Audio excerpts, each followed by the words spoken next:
Jos nakama, selamat datang di Lifestyle Anime Shop Elo lengkap One Piece Chapter 1181. Akhirnya dihidangkan juga oleh para leaker.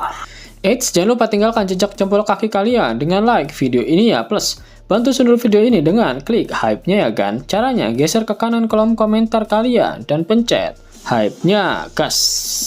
Jangan lupa tuliskan di kolom komentar dari kota manakah kalian menonton video ini. Kali aja ketemu jodohnya kan di sini. One Piece Chapter 1181 mendapatkan judul God and Devil, atau jika dilokalisasikan akan memiliki arti dewa dan iblis. Chapter kali ini berfokus pada pertarungan antara Loki melawan Imu. One Piece 1181 diawali dengan melanjutkan apa yang terjadi pada chapter sebelumnya. Loki mencoba menghancurkan Imu dengan Ragnir dalam mode palu, tetapi Imu menghentikan Ragnir dengan api hitam raksasa. Imu menciptakan omen berukuran sangat besar, lalu menyelimuti senjatanya dan dirinya sendiri dengan kekuatan itu hingga berubah menjadi gada raksasa.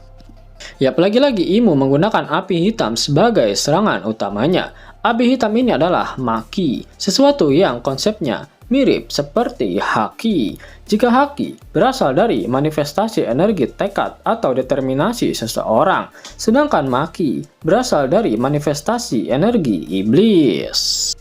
Imu kembali mengeluarkan kemampuan di luar nalar. Dia memperbesar ukuran tubuhnya dan kini hampir sebesar Loki. Benar-benar perubahan ukuran yang sangat masif. Loki saat ini terkonfirmasi menjadi raksasa Elbaf paling tinggi karena ada campuran darah ras raksasa kuno dalam dirinya. Mode Gear 5 Luffy saja hanya mampu berubah ke ukuran raksasa normal biasa. Nah, ini Imu bisa menjadi hampir seukuran Loki. Benar-benar sangat membagongkan. Kemudian dia kembali menggunakan omen dan senjatanya berubah menjadi bilah hitam yang disebut Nemesis. Imu menciptakan pedang raksasa bernama Nemesis, mirip dengan pedang milik Mihawk, dan dia lalu menusuk dada Loki. Imu menggunakan serangan pedang yang sama seperti Mihawk. Julukan pedang Imu, Nemesis, adalah bilah hukuman ilahi dari surga. Pedang raksasa ini tidak diciptakan melalui buku sihir seperti ketika Imu merasuki Gunko dan menciptakan shotgun dan beberapa benda tajam lainnya, menandakan jika pedang ini adalah salah satu kekuatan utama yang dimiliki oleh Imu.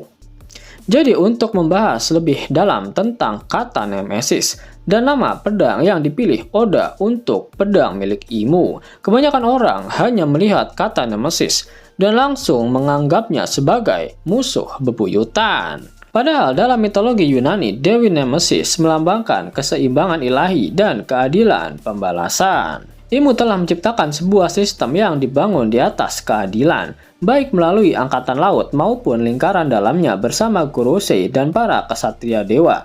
Mereka merepresentasikan keseimbangan ketika dunia menghadapi berbagai situasi yang mempengaruhi mereka. Jadi pada dasarnya Imu adalah pedang dari keadilan, keseimbangan, dan hukuman bagi mereka yang dipenuhi kesombongan atau keangkuhan.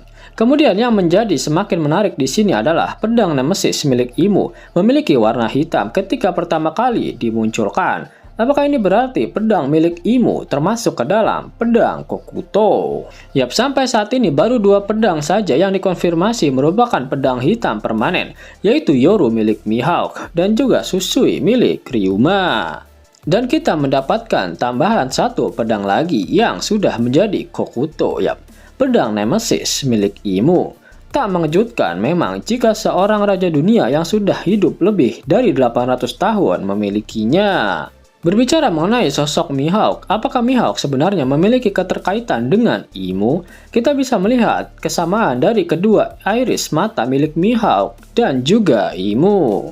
Kini ditambah dengan fakta jika pedang Nemesis milik Imu sama persis dengan pedang Yoru milik Mihawk. Bahkan serangan Imu sama juga seperti serangan Mihawk ketika di perang Marineford. Kesamaan jenis pedang sebenarnya bisa menunjukkan jika seseorang berada dalam satu keluarga yang sama, seperti sang Samrock dan juga Carling. Ketiganya sama-sama menggunakan pedang bertipe saber. Apakah Mihawk adalah salah satu dari keturunan keluarga Nerona, sama seperti Imu? Nerona Mihawk. Nama Mihawk saat ini adalah Dracul Mihawk. Dracul sendiri memiliki arti Son of the Devil. Dan sosok Imo sangat merepresentasikan sosok iblis itu sendiri. Bahkan judul chapter ini saja ada unsur iblis-iblisnya.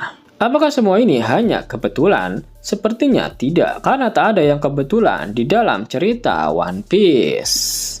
Kita melihat Luffy memakan makanan sebanyak mungkin. Dia mengatakan bahwa dirinya merasakan lawan yang belum pernah dia rasakan sepanjang hidupnya. Dan karena itu dia harus bertarung dengan kekuatan 100%. Pertarungan berlanjut, Imo menjelaskan bahwa keinginan manusia akan kekuatan mengarah pada korupsi. Untuk dengan mudah mendapatkan kekuatan itu, manusia membuat perjanjian. Dan ketika tiga hal itu bersatu, maka dominasi pun muncul.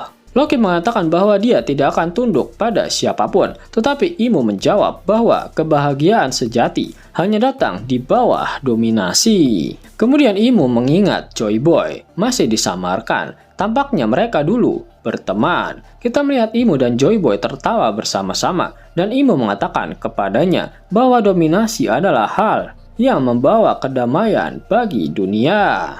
Namun tiba-tiba Imo berteriak dengan sangat marah. Bukankah begitu, Joy Boy? Loki menyerang Imo dan menghantamkannya hingga tertanam ke pohon Adam. Lalu Loki berubah ke bentuk naga Nidhogg-nya dan menembakkan serangan Torheim. Chapter berakhir dengan Imo tersenyum setelah selamat dari serangan Loki. Jadi kau telah kembali, ucap Imo.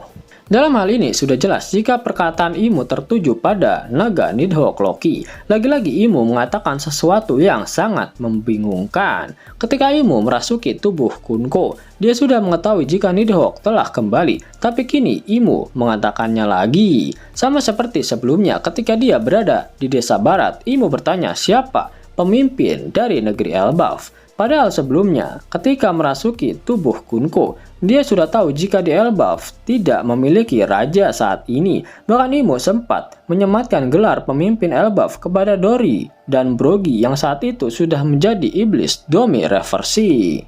Aneh memang, apakah ada dua Imo? Atau jangan-jangan ada dua entitas yang berbeda di sini? Imo dalam wujud iblisnya ini merupakan sosok iblis itu sendiri. Sedangkan sosok Imo yang sebenarnya adalah Imo yang biasa kita lihat dalam wujud siluet. Ingat jika buah iblis Zoan memiliki kepribadiannya sendiri. Apakah Imo sudah dikuasai oleh sosok itu sepenuhnya? Menarik kok. Pada akhir One Piece chapter 1181 ada Sensei mengeluarkan kata-kata mutiaranya. Itu artinya minggu depan One Piece Sebelum Mimin masuk ke dalam pembahasannya, Lasker Anime yang berkolaborasi dengan Mystic Society kembali mengeluarkan kaos terbaru nih, yaitu desain Zoro dalam mode Asura loh. Keren banget pokoknya. Gak percaya? Silahkan dicek through videonya.